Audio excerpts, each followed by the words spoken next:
اعوذ باللہ من الشیطان الرجیم بسم اللہ الرحمن الرحیم الحمد للہ رب العالمین الصلاۃ والسلام علی اشرف الانبیاء والمرسلین ابی القاسم محمد صلی اللہ علیہ وآلہ والائمۃ الطیبین الطاہرین المعصومین لا سیما بقیت اللہ فی الارضین روحی و ارواحنا لہ الفداء اما بعد۔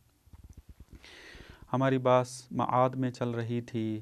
آج جو آپ کی خدمت میں موضوع عرض کرنا ہے وہ یہ ہے کہ انسان موت سے کیوں ڈرتا ہے، وہ کون سے عوامل ہیں کہ جس کی وجہ سے انسان موت سے ڈرتا ہے۔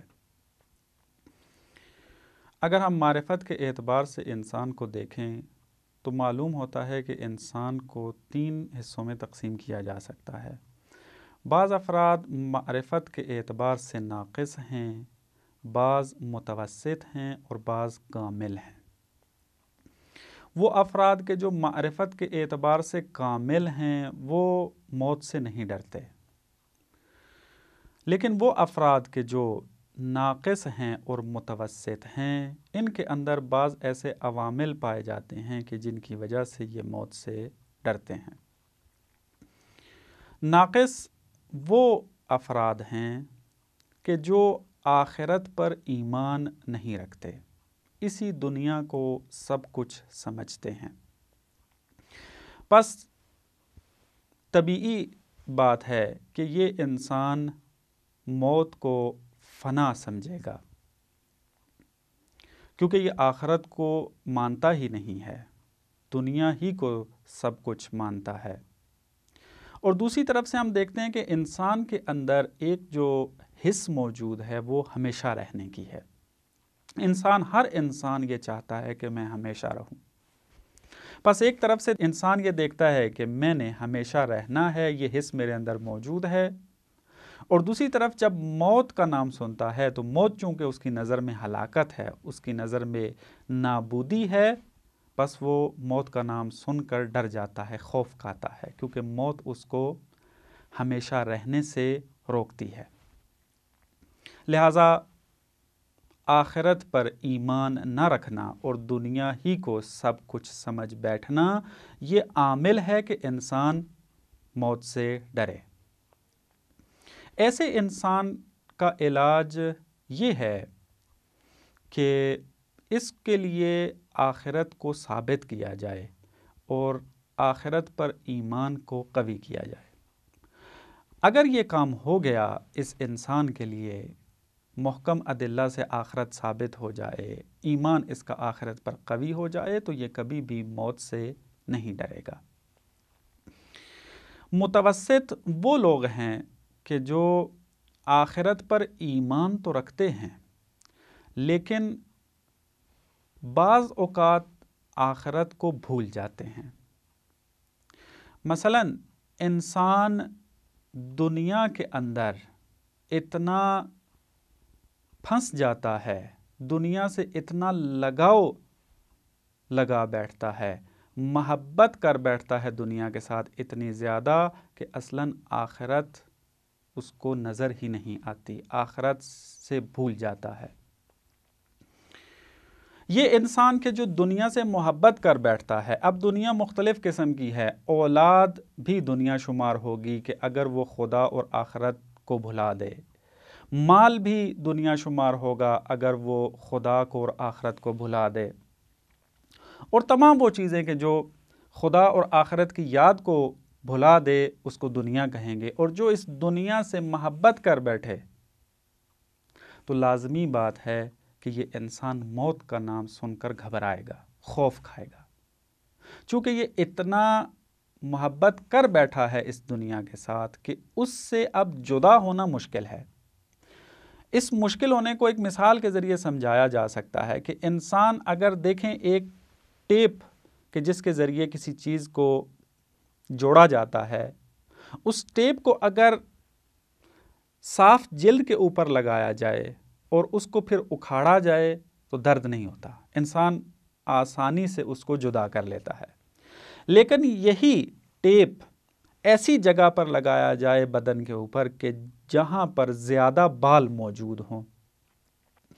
تو جب آپ اس ٹیپ کو اکھاڑیں گے تو اتنی آسانی سے نہیں اکھڑے گی وہ ٹیپ، کیونکہ درد ہوگا، اذیت ہوگی. یہ لوگ کہ جو دنیا سے محبت کر بیٹھتے ہیں، ان کی صورتحال بھی کچھ اسی طریقے سے ہے کہ اب اس دنیا سے دور ہونا ان کے لیے سخت ہو چکا ہے. تو لہٰذا جب یہ موت کی بات سنتے ہیں اور جب ان کے سامنے موت کا نام لیا جاتا ہے تو یہ موت سے ڈرتے ہیں، چونکہ یہ اس دنیا سے جس سے محبت کر بیٹھے ہیں اس سے جدا نہیں ہونا چاہتے. قرآن نے اس بیماری کا حل بھی پیش کیا ہے. قرآن میں یہ ارشاد ہو رہا ہے سورہ نساء کی 77 آیت میں، اعوذ باللہ من الشیطان الرجیم، قل متاع الدنیا قلیل والآخرۃ خیر لمن اتقی. کہہ دو کہ دنیا کی متاع قلیل ہے، تھوڑی ہے، اور آخرت بہتر ہے اس شخص کے لیے کہ جو تقوی اختیار کرے. قرآن یہ تذکر دے رہا ہے یہاں پر کہ دنیا چاہے کتنی ہی بڑی کیوں نہ ہو، لیکن آخرت کی نسبت یہ دنیا قلیل ہے. پس آپ مقائسہ کرو دنیا اور آخرت کے درمیان.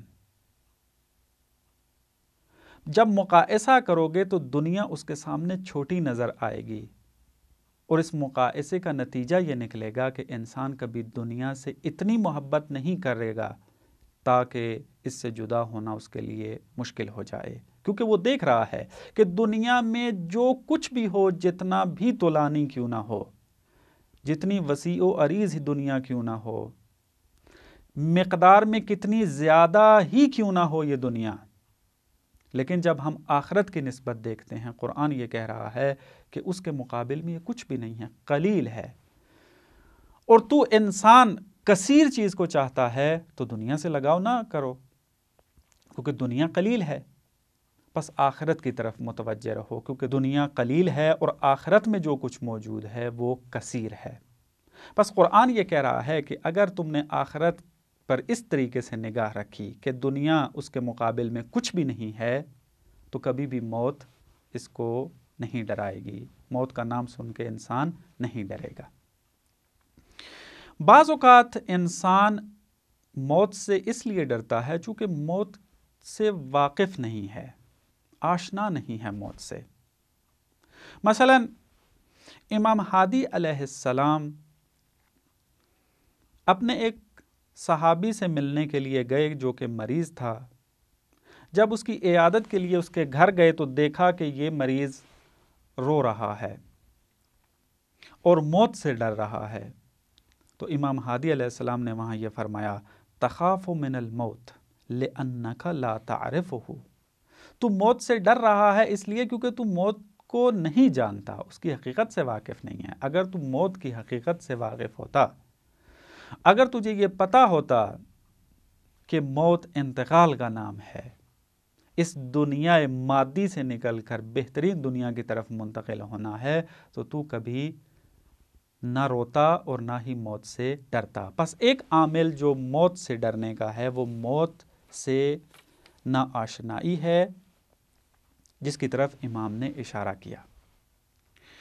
ایک اور اساسی ترین جو عامل ہے کہ جس کی وجہ سے انسان موت سے ڈرتا ہے، اور یہ انتہائی مہم اور اہمیت کا حامل ہے، یہ عامل وہ یہ ہے کہ انسان چونکہ ایمان رکھتا ہے آخرت پر، اور آخرت کے بارے میں یہ جانتا ہے کہ وہاں پر تمام اعمال کا حساب و کتاب دینا ہے، اور یہ معلوم ہے کہ اگر بد اعمال انجام دیے تو عقاب ہوگا، اور اگر اچھے اعمال انجام دیے تو ثواب ملے گا.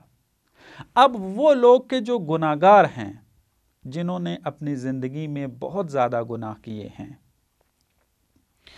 ان کو چونکہ یہ ایمان ہے کہ آخرت میں ہم نے جانا ہے اور وہاں پر حساب و کتاب دینا ہے اور برے اعمال کے اوپر سزا ملے گی ہمیں، تو یہی چیز ان کو موت سے ڈراتی ہے، چونکہ موت سیڑھی ہے اس دنیا سے نکلنے کے لیے آخرت کی طرف. پس گناہگار انسان موت سے ڈرتا ہے اس وجہ سے چونکہ وہ جانتا ہے کہ اس گناہ کی وجہ سے اس کو عقاب ملے گا آخرت کے اندر، لہذا موت سے ڈرتا ہے۔ امام مجتبی علیہ السلام نے بھی اس حقیقت کی طرف اشارہ کیا۔ کسی نے آ کر سوال کیا امام سے کہ لوگ موت سے کیوں ڈرتے ہیں؟ تو امام نے فرمایا انکم اخربتم آخرتکم، تم نے اپنی آخرت کو خراب کیا، وعمرتم دنیاکم، اور اپنی دنیا کو تعمیر کیا، اس کو سنوارا تم نے۔ فَأَنْتُمْ تَكْرَهُونَ النَّقْلَةَ مِنَ الْعُمْرَانِ إِلَى الْخَرَابِ، پس اسی وجہ سے تم ڈرتے ہو کہ آبادی سے نکل کر خراب کی طرف جانا پڑے گا، کیونکہ دنیا کو تو تم نے تعمیر کیا ہے، اس کو سنوارا ہے، اس دنیا کی وجہ سے اپنی آخرت کو خراب کر دیا، اور اب آبادی سے نکل کر، عمران سے نکل کر خراب کی طرف جانا یہ تمہیں اچھا نہیں لگتا۔ پس برے اعمال نے تمہاری دنیا کو بنایا ہے اور آخرت کو خراب کیا ہے، اور اسی وجہ سے تم موت سے ڈرتے ہو۔ پس ایک عامل جو ہے وہ برے اعمال ہیں، انسان موت سے ڈرتا ہے۔ اس کا رائے حل بھی قرآن نے اور روایات کے اندر بھی اس کا حل پیش ہوا ہے۔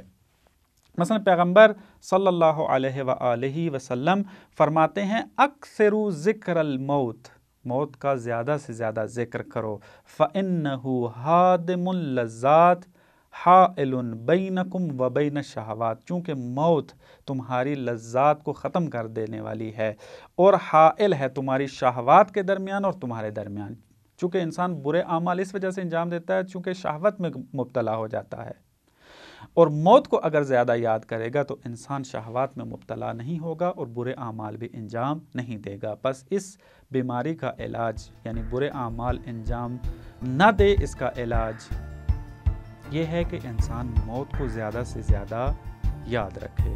السلام علیکم ورحمۃ اللہ وبرکاتہ۔